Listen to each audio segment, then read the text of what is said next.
There's a kind of tired that sleep doesn't touch. It's not in your bones. It's not in your muscles.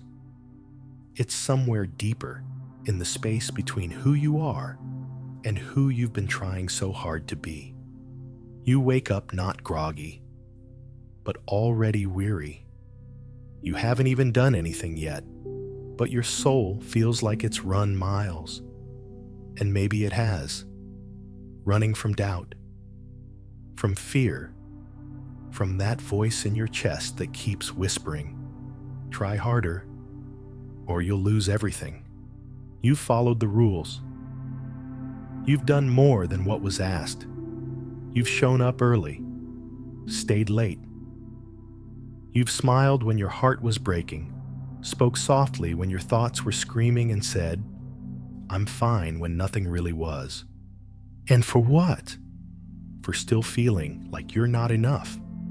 There's a lie that gets whispered in the world over and over so quietly you start to believe it's truth, that if you just try hard enough, things will finally start to move.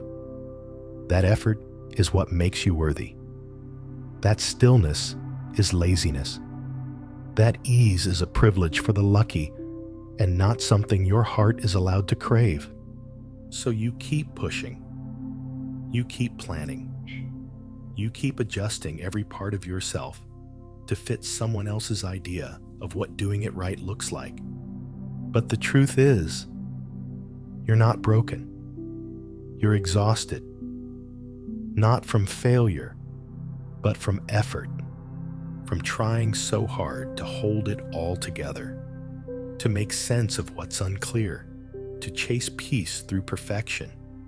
But maybe, just maybe, the peace you're looking for doesn't come at the end of more effort.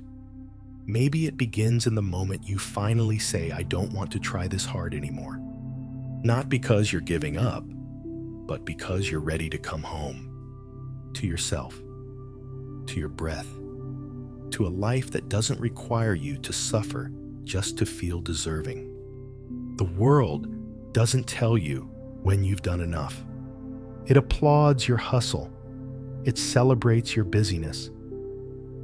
It nods approvingly when you sacrifice sleep, stretch your limits, and keep going, even when your heart quietly begs you to stop. And so somewhere along the way, you began to believe that effort was the same as worth. That to deserve rest, you had to earn it. That to be seen as valuable, you had to prove it every single day. And no one tells you the cost of that. No one tells you how heavy it becomes to carry your identity on your back, like a bag full of tasks and timelines and self-imposed expectations. No one tells you how much it hurts to keep pushing past your own capacity just to feel safe enough to be still. You start believing that rest is irresponsible, that letting go is dangerous, that loosening your grip means letting life slip through your fingers. So, you overcompensate. You force forward.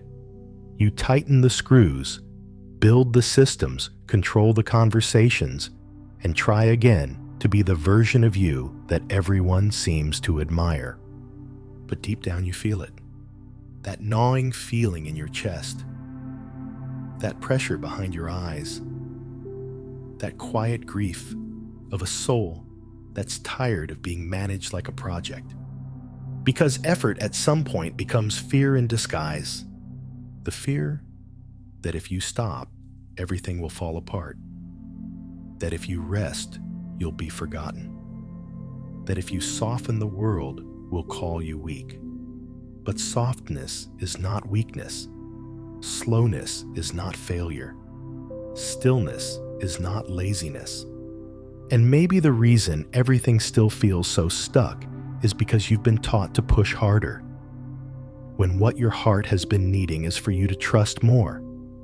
There's a different way to move forward, not through force, but through alignment.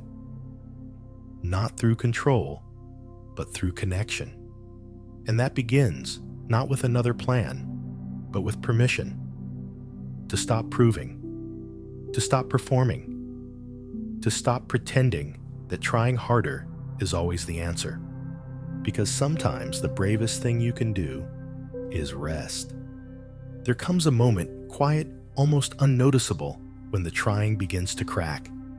Not because you've failed, but because something in you finally whispers, maybe I don't need to keep holding it all together. At first, you don't trust that voice. It sounds suspiciously like quitting. It feels foreign, like giving up on yourself, because you've spent so long believing that your value is measured in effort, that letting go can feel like disappearing. But that voice, that whisper, is not giving up. It's waking up. It's the part of you that remembers what life felt like before every breath was filtered through expectation, before every step was a strategy, before every silence felt like something you had to explain. It's not loud. It doesn't demand your attention. It simply invites you gently, tenderly to stop running. And if you listen, not with your thoughts, but with your body, you'll start to feel the difference. Suddenly your breath goes a little deeper. Your shoulders lower half an inch. The noise in your head doesn't disappear, but it softens. And something in you begins to loosen. Not because life suddenly got easier, but because you stopped gripping it so tightly. That's the beginning of trust. Not the dramatic kind, not the leap off a cliff kind, but the kind that happens in moments no one else sees, when you choose to stop fixing something that isn't broken. When you choose to stop explaining a feeling that doesn't need permission to exist. When you choose to let things be even before they make sense.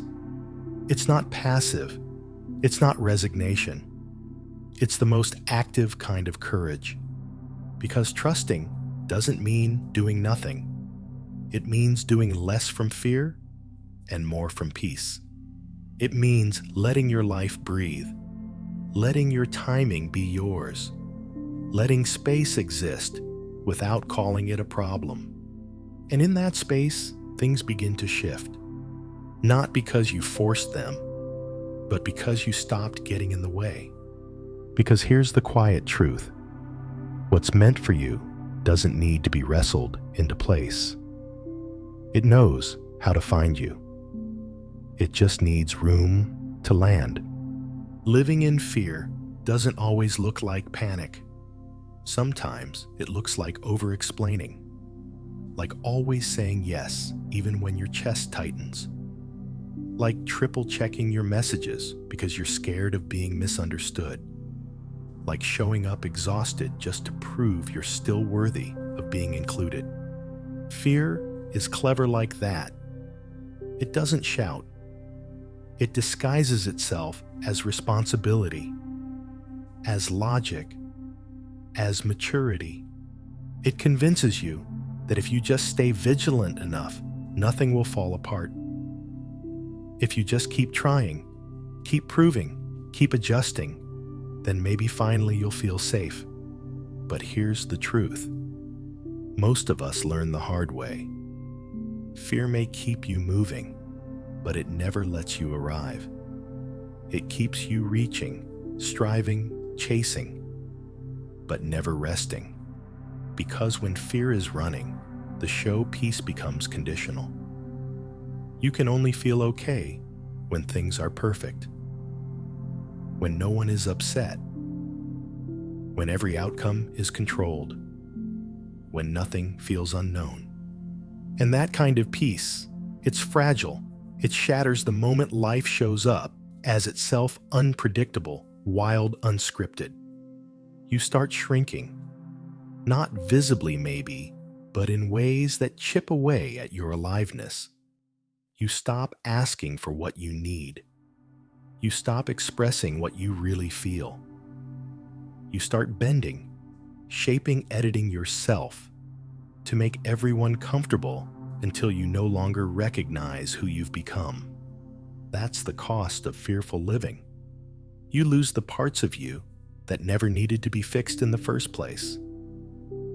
You bury your softness under a hard shell of survival. You trade your truth for a version of you the world applauds, but your soul grieves. And the worst part, it works for a while. People call you dependable. They say you're so strong. They praise your composure, your consistency, your endless reliability. But inside, you're not okay. You're managing. You're performing. You're keeping it together on the outside while quietly unraveling within. But what if there's another way? What if you didn't have to live from fear anymore? What if you didn't need to earn your safety through perfection? What if peace didn't come from having control, but from releasing the belief that you ever needed it in the first place? Because you were never meant to live your life inside a self-made cage. And maybe it's time to step out of it. There's a shift that happens when you stop trying to prove and start choosing to align. It's subtle at first. You speak a little less. You explain a little less. You stop chasing after moments that make you feel important and start listening for the ones that make you feel real. You no longer rush into conversations just to be heard. You no longer volunteer your presence just to feel needed. You stop pouring energy into proving your worth, and instead, you begin living like you already carry it. And everything begins to change. You start to feel lighter. Not because your life suddenly became easier, but because you're no longer dragging yourself in directions that don't match who you are becoming. That's what alignment feels like. It doesn't scream. It doesn't beg. It doesn't hustle for attention. It hums, quiet, consistent, steady. Like a song you forgot you knew playing in the background of your breath. You begin to notice that the people who once ignored you start leaning in. That the opportunities you used to force now find their way to your doorstep. Not because you've become someone else, but because you finally stop blocking yourself with noise. Alignment doesn't require you to be impressive. It invites you to be authentic. And authenticity, real-rooted authenticity, is magnetic. Not in a flashy performative way, but in the way a tree is magnetic to birds. In the way still water reflects the sky. People feel it. They may not know why, but they feel safe with you because you are safe with you, and that safety is what creates a different kind of gravity, one that doesn't pull you down, one that holds you up. You start making choices that feel good in your body, not just look good on paper. You stop measuring success by how loud the applause is and start listening to how quiet your soul feels when you rest at night. You no longer try to be someone the world will finally approve of. You become someone you're proud to live as even when no one's watching. That is alignment. And once you taste it, you'll never want to go back to proving again. Letting go sounds easy until you have to do it. Until it means walking away from a version of you that everyone clapped for. Until it means releasing dreams you outgrew, but still feel guilty about leaving behind.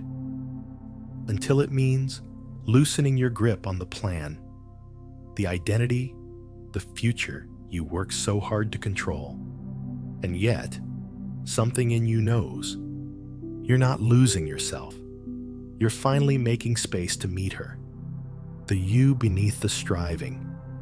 The you who doesn't have to bend to be accepted. The you who breathes easier when she stops trying to explain her softness to a world addicted to sharp edges. Because letting go doesn't mean disappearing. It means reappearing fully, without the masks, without the tension, without the constant background noise of, "Am I doing this right?" You start coming home to your body, not just as a machine that performs, but as a place you get to rest. You stop checking your phone every 5 minutes for progress. You stop planning your healing like a checklist. You stop needing to prove you're evolving fast enough to be worthy of love. Instead, you start sitting in silence without trying to escape it. You start choosing stillness, not as a punishment, but as a gift. You begin to notice what your nervous system has been trying to tell you all along, that your pace is sacred, that your worth is not measured by productivity, that your heart doesn't need to be fixed, it just needs space to be heard. And as you start letting go, the fear of becoming invisible fades, because you begin to realize something beautiful. You were never meant to shine by effort. You were meant to shine by presence, by simply being who you already are, underneath the performance, beneath the proving, beyond the pressure. And what you find in that quiet space isn't weakness. It's clarity. It's softness with backbone. It's peace that doesn't beg to be understood because it finally understands itself. So let go. Not because it's easy, but because it's sacred. Because holding on too long is no longer a sign of strength. And because now, you're finally strong enough to stay where you are and still be whole. We were taught to fear stillness, because in stillness, there are no distractions, no performance, no applause, only you, only your thoughts, only the sound of your own breath when the world stops spinning. And for so long that felt terrifying, because movement became our identity. If we were busy, we were needed. If we were overwhelmed, we were important. If we were productive, we were enough. But what happens when you stop? What happens when the to-do list is done? And all that's left is the quiet. At first, it's uncomfortable. Your mind will scream. It will search for problems to solve things, to fix timelines to catch up to, because it's been trained to earn its worth through urgency. But if you can stay long enough, something begins to shift. The silence that once felt empty now begins to feel full. Full of breath, full of space, full of presence. You realize that stillness was never the enemy. It was the doorway, the place where all the noise gets stripped away so that the truth has room to rise. Stillness doesn't mean your life isn't moving. It means your soul has stopped running. It means you're finally letting life catch up to you instead of you always chasing after it. You stop measuring your days by what you checked off. You begin to feel the depth in moments that have no name. The warmth of light through your window. The softness of your exhale after a long pause. The beauty of knowing nothing changed, except how present you were for it. And that changes everything. Stillness is not a pause in your story. It is the page your story finally starts telling the truth. Not what sounds good, not what impresses, but what's real, what's sacred, what's you. So stop running from the quiet. Sit in it. Breathe in it. Let it stretch across the parts of you that have been bracing too long. This is not stagnation. This is transformation, not loud, not flashy, but true. Peace doesn't arrive with fireworks. It doesn't crash through the door arms full of answers and clarity. It doesn't declare itself. It doesn't need to. Peace arrives quietly, like breath returning to the body you've been holding too tightly, like light slipping through your window after days of gray, like a soft voice you forgot belonged to you, whispering, "You're safe now. You can rest." And the most surprising thing, it's not because everything got fixed. It's not because the past got rewritten or the future became certain. It's because you stopped abandoning yourself in the present. You stopped trying to outrun the unknown. You stopped apologizing for your softness. You stopped proving your worth with every breath you took. And instead, you stayed. Even when it was messy, even when it was slow, even when it was uncertain and silent and strange. You stayed, and that changed everything. You began to listen, not to the world, but to your inner rhythm. You began to move, not from panic, but from peace. You began to choose, not out of fear of being left behind, but out of love for the life that was waiting for you all along. You didn't need to force anything anymore, because what's meant for you doesn't respond to pressure, it responds to presence. And now your presence is no longer performative.